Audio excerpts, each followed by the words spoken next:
Actually फौजी की ज़िंदगी ना एक ज़िंदगी नहीं पहरेदारी होती है, एक सतर्क जिम्मेवारी। और इस जिम्मेवारी को एक सोल्जर कैसे निभाता है ये पूरा देश जानता है। बात सिर्फ पैसे कमाने की होती तो और भी ऑप्शन थे हमारे पास, पर ये जो वर्दी मैंने पहनी है ना, इसे कोई आम इंसान खरीद नहीं सकता है। इसे कमाना पड़ता है, इसकी कीमत चुकानी पड़ती है। पहले घर का खाना हमें अच्छा नहीं लगता था। माँ परेशान रहती थी कि क्या बनाऊं इसके लिए, पर माँ अब मैंने लाइफ के टेस्ट को चख लिया है। बाहर तुम्हारी चटनी की वो चटक नहीं है और ना ही ठेकुए की वो मिठास। पहले जब सुबह नहा धोआ कर नया कपड़ा पहनता था तो तुम्हें दिखाता था, माँ देखो ना कैसा लग रहा हूं मैं, टी शर्ट अच्छा लग रहा है ना, अच्छा ये पैंट पे कुर्ता पहनूं या टी शर्ट। पर माँ अब यहाँ कोई टोकने वाला नहीं है और ना ही बाल में कंघी करने वाला। लीलार पे जो तुम काला टीका लगाती थी ना, आज उस पे किसी की नजर लग गई है। जिंदगी जैसे बिना सेल्फ वाली बाइक सी हो गई है, जब भी स्टार्ट करना चाहता हूँ स्टार्ट ही नहीं होती। पहले घर से बाहर जाने को मन करता था, पर अब बाहर इतना रह लिया कि घर जाने को मन करता है।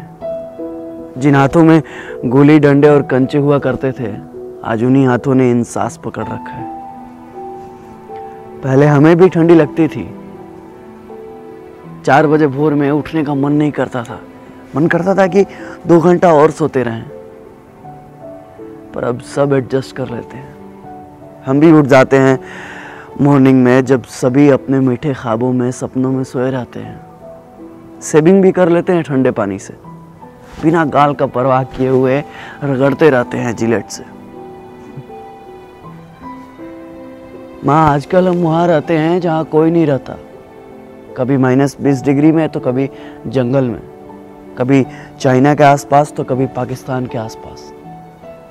मेंटली एजाइल और फिजिकली दोनों फिट। साला कितनी खुशी होती है ना जब 10 दिन की छुट्टी पे घर आते हैं, कभी बुआ के घर तो कभी मौसी के घर, कभी इधर तो कभी उधर। कभी खुद को समय दे ही नहीं पाते, मिलते ही रहते हैं जिंदगी भर लोगों से। लोगों से मिलने के चक्कर में कभी खुद से मिल ही नहीं पाते हम। फौज में काम करते करते हम इतने सिंसियर हो जाते हैं कि पब्लिक ठगना स्टार्ट कर देती है। 10 का सामान 20 रुपए में बेचते हैं दुकान वाले। कनपट्टी के पास 6 बाल देखे नहीं कि सामान का रेट बढ़ जाता है, क्योंकि वे जानते हैं कि ये फौजी लोग हैं, बार्गेनिंग करना नहीं जानते हैं। और सच कहें तो हमने कभी मोल भाव करना सीखा ही नहीं, बस हर सिचुएशन में एडजस्ट कर लेते हैं। जो दोस्त हमें दोस्त समझते थे, आजकल वो हमें कैंटीन समझने लगे हैं। लीकर कार्ड और दारू से ज्यादा हमें किसी ने समझा ही नहीं।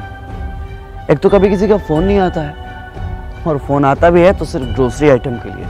किसी को फेयर लवली चाहिए तो किसी को हॉर्लिक्स, तो किसी को अमेरिकन टूरिस्ट का बैग और किसी को स्पोर्ट शूज। पहले पूछते थे कब आ रहे हो, होली में आ रहे हो, अच्छा होली में आ रहे हो तो एक मेरे लिए RS लेते आना। वैसे भी बिहार में दारू बंद है और कैंटीन के दारू में बहुत नशा है, 4 दिन तक सोते ही रहते हैं। अभी घर पे 4 दिन ठीक से पहुंचे हुए होता नहीं है कि जनता सवाल पूछना शुरू कर देती है। कब जाना है, कब की ट्रेन है भाई, कब जा रहे हो। इतना सवाल तो साला खुद से हमने कभी पूछा ही नहीं जितना बगल वाले पूछते हैं। एक तो कम उम्र में ही आ जाते हैं डिफेंस लाइन में और कट जाते हैं सोशल लाइफ से। कभी किसी के शादी में नहीं जा पाते, कभी किसी के फंक्शन में नहीं जा पाते। शिकायतें सबको रहती हैं कि हम नहीं आते हैं, पर क्या करें, अपनी जिंदगी को बस एडजस्ट कर लेते हैं। अपने पर्सनल लाइफ को सोशल लाइफ से कनेक्ट ही नहीं कर पाते, क्योंकि फौजियों का कोई सोशल लाइफ ही नहीं होता। अरे कंफर्म टिकट की तो दूर की बात है, साला 3 महीने पहले छुट्टी तो कंफर्म है। और हाँ, ये सब हम कुछ बोल भी नहीं सकते, क्योंकि फौजियों के लिए छुट्टी एक प्रिविलेज है, मौलिक अधिकार नहीं। जितना हमने संविधान को समझा है ना, उतना संविधान ने हमें समझा ही नहीं। हमारे अधिकारों में टर्म एंड कंडीशन अप्लाइड कर दिया गया।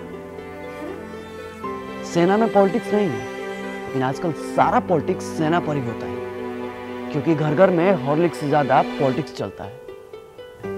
अब क्या फर्क पड़ता है भाई साहब को कि बगल में 4 घंटे से कौन खड़ा है। जब कंफर्म सीट नहीं मिलता ना साहब, तो बाथरूम के बगल में कहीं भी सो जाते हैं। कहीं भी मतलब कहीं भी।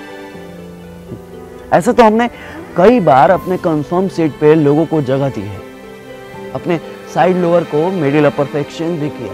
कई बार तो हम खड़े भी हो जाते हैं, मगर दिमाग नहीं लगाते, जज्बात को समझते हैं। आपको क्या पता है कि सुबह 10 बजे जब बिना लंच कराए शाम 4 बजे पुरानी दिल्ली से तिनसुकिया जाने का ऑर्डर आता है, तो ये भी नहीं पता होता है कि ट्रेन है या नहीं है, तो समय है या नहीं। बस हाथ में वारंट का एक हर्रा पन्ना होता है जिसमें फ्रॉम और टू लिखा होता है। ये नहीं लिखा होता है कि किस ट्रेन से जाना है और ये रहा आपका कंफर्म सीट नंबर। बस चल देते हैं जय हिंद बोल के। हम आपसे आपका सीट नहीं मांगते, थोड़ी सी कोऑपरेशन मांगते हैं, थोड़ी सी उम्मीद मांगते हैं, बस थोड़ी सी दिल में जगह मांगते हैं, फौजी समझकर, क्योंकि फौजियों के लिए तो सारा मुल्क अपना है। ये थोड़ी सी सिंपैथी ना किसी एलोपैथी से ज्यादा काम करती है साहब। इसलिए अपनों से गुजारिश है कि अपनों के लिए अब कभी भी ट्रेन के या बाथरूम के कहीं भी कोई फौजी भाई मिले ना, बस दिल के कहीं कोने में थोड़ी सी जगह दीजिएगा। जय हिंद, जय Bharat. If I die in a war zone, box me up and send me home. Put my medals on my chest. Tell my mom I did my best. Tell my dad not to go. He won't get tension from me now. Tell my bro to study perfectly. Key of my bike will be his permanently. Tell my sister not to be upset. Her bro will take a long sleep after sunset. Tell my nation not to cry, because I'm a soldier born to die.